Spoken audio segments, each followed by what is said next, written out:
In this video, we're going to look at the non-monopoly situation.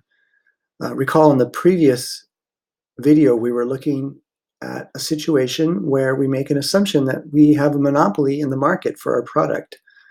And that's how we've operated so far.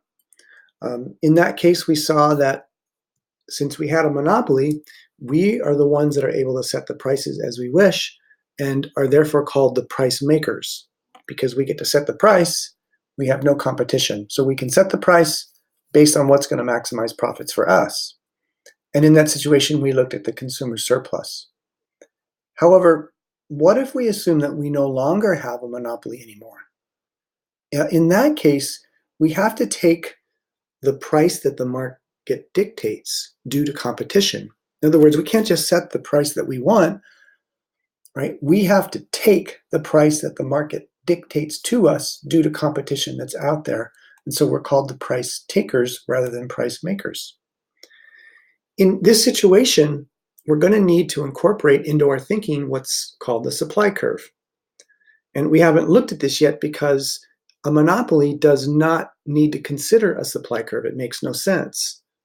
But once you no longer have a monopoly, you have to think about from the producer's side, from the supplier side, what are we willing to provide to the market if the price of a particular object is set in some way? So let's take a look at that now and see what that looks like.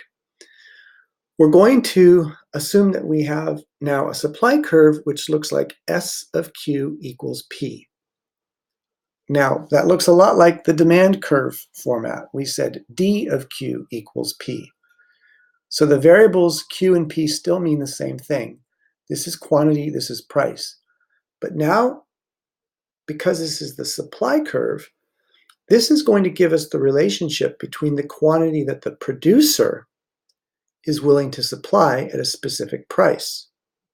Remember, the demand curve talked about what the consumer was willing to do. The supply curve tells you what the supplier or the producer is willing to do. So let's suppose, for example, in the class project, we have a supply function given this way. S of Q is equal to 0.26Q plus 87. And keep in mind, all of this gives me a price. So because the function is S of Q, let's pick an arbitrary value of Q here. Let's say Q is 100. So S of 100 would be equal to 0.26 times 100, or 26, plus 87, which ends up being 113. So when Q is 100, P is equal to 113. And so that says then that the supplier is willing to provide to the market 100 items if each one of those is priced at $113 each. And as you can tell, that what's going to happen is that these two numbers are going to change in relation to each other based on the price and or the quantity. Now, let's look at the supply and the demand curves together on one graph.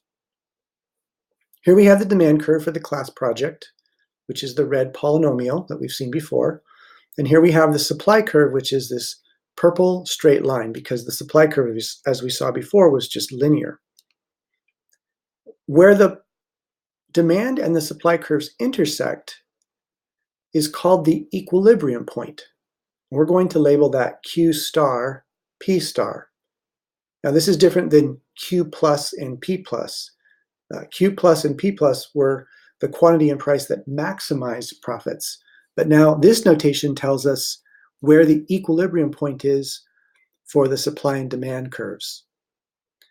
The equilibrium point for the class project you will see here is at the point when quantity is 809 and price is $297.34 per item. And because that point is on both demand and supply, what it's telling us is that both the consumer and the producer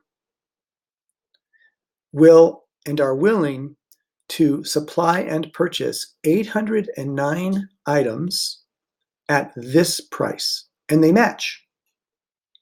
and therefore they are in equilibrium.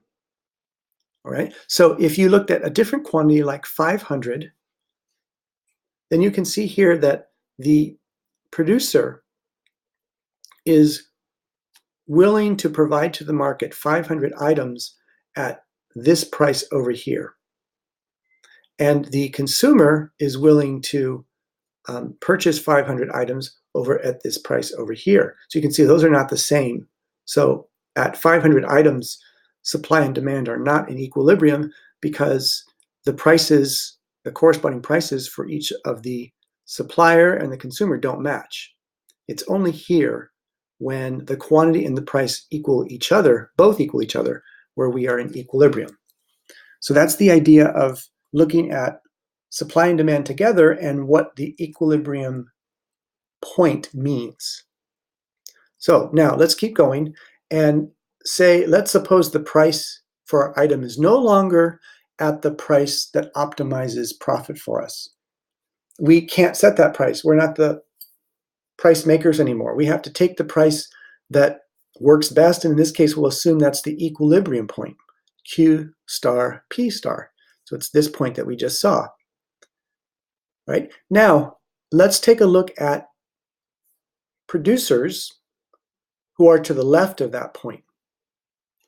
Right? So let's take a look at this point right here on the graph, which corresponds to a quantity of 200.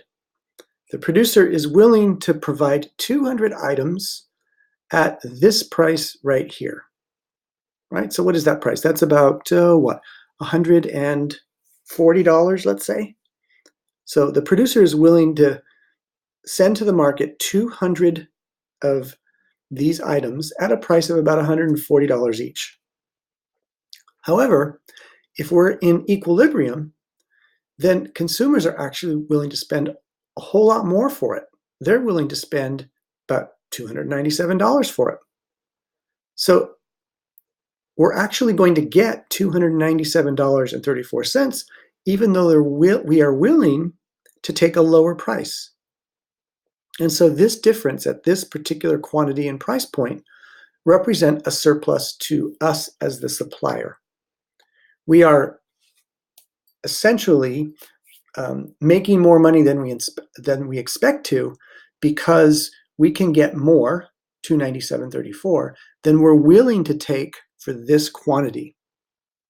And so that's a surplus for us as a producer. It's money that we've saved, or it's more money that we've generated than we otherwise would be willing to earn. And the same idea holds as we saw in the consumer surplus situation. That's just for one price. Here's another price over here, which corresponds to 600 items. Okay, so we as the producer are willing to supply 600 items to the market at this price right here, which is just under $250. Okay, so we'll give 600 items at this price, but we know if we are at equilibrium, then we're actually going to get more than that. We're going to get $297. So this distance here represents the producer surplus for this price and quantity. And again, same idea. If we look at all of those prices and all of those vertical lines, and then add up all the vertical lines, it produces this shaded region, which is a rectangle in this case. And that area then gives us the producer surplus. Now, in this situation, since we have a triangle, the calculation for the area doesn't have to be too complicated, but keep in mind that if the supply curve were not straight, let's say itself it was a polynomial with a curve to it, then the area calculation might be a little more complicated. But if we have integration at our disposal, it doesn't matter. We can calculate the area between any two curves. And in this case, we're calculating the area between the flat equilibrium price line of $297.34, just under 300. We're calculating the area between that and the supply curve, which is below it. So now notice that the function on top is the flat price line, and the function below is the supply curve. Let's keep that in mind, because that's what's going to allow us to compute the producer's surplus. If we sum or add up the area across all of the prices that are higher than the equilibrium price, right? So if we, well, technically this is all the prices that are lower than the equilibrium price, because we're on the supply curve here, so we're looking at prices that are below it. Then when we add up all those results, we're going to get the region that's called the producer's surplus. And as you can see here, the producer's surplus is itself an integral, just like the consumer surplus was. And since we're finding the area between the flat price line and the supply curve, then the upper function is the flat price line. So that goes up here, and then we subtract from it the supply function itself. And when we do that, we're going to get this yellow shaded region down here, which is the producer surplus. Just as before, we can break this integral up into two pieces. The integral of the price minus the integral of the demand. And this integral here, which is in red, represents the area below the price function. The price function is this flat line. So the area below that represents this rectangle right here that's trapped between the flat price line and the x-axis, the q-axis. Now, of course, that's too much area. We only want the area that is in yellow, and so we have to remove the area that's down here in this trapezoidal region. But that's the area below the supply curve, and so that's this integral over here. So if I take the area that's below the supply curve, that represents this trapezoidal area that's outlined in purple, and so this area here is what we need to remove. So we're starting with the big rectangle over here on the left, and then we're subtracting from it the area of the trapezoid, and then what's left over is the area of that upper triangle, and that is the producer's surplus. So when we go and look at the class project, at the equilibrium point, which is over here, Q star and P star, the producer's surplus will be the integral of P star minus the supply curve. And when we fill in all the information, we're going from 0 to 809. Now, this upper limit of integration is Q star. It's no longer Q plus. So we're not looking at the quantity that maximizes profits anymore. That was over at 625. We have to remember we're back here now at the equilibrium point, which is 809 items. So the upper limit of integration is 809. Then we take the price, which is the equilibrium price now, not the optimal price, it's the equilibrium price, which is $297.34, and we subtract from that the supply function. And we have to be a little careful here because we have to subtract both of these terms. So when I do $297.34 minus 87, I get $210.34. And then when I take the negative of 0.26q, I get this term. So I have the integral of this function when I take the antiderivative of each of these two things and apply the fundamental theorem of calculus. My result is $85,083. And that represents the producer surplus, which is shaded here in purple and labeled PS on this graph. And as we saw in the previous video, we can use Desmos to enter in these functions, and it will also compute that value for us as a check. So again, you should practice doing this by hand and using antiderivatives and the fundamental theorem of calculus, and make sure that the answer that you get matches what that technology gives you. The technology would look like this. So if I open up this graph, here is the producer's surplus that's shaded in purple. And you can see that I can enter in Desmos the integral from 0 to 809 of E of x, the equilibrium line, minus the supply function, and it gives me the answer that we got in the previous slide. Now, E of x, capital E of x, is just the flat line you can see up here.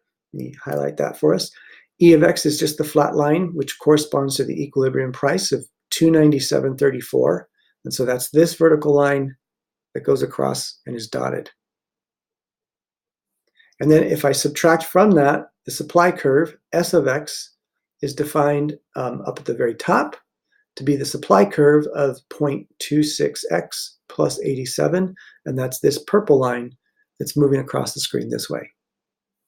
So that's why when I enter in this integral, I'm taking the equilibrium price minus the supply curve, and that's going to give me the area between this dotted line and this supply curve, or the supply line.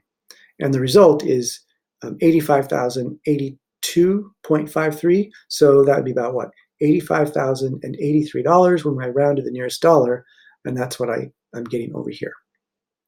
So that's the idea of the producer surplus.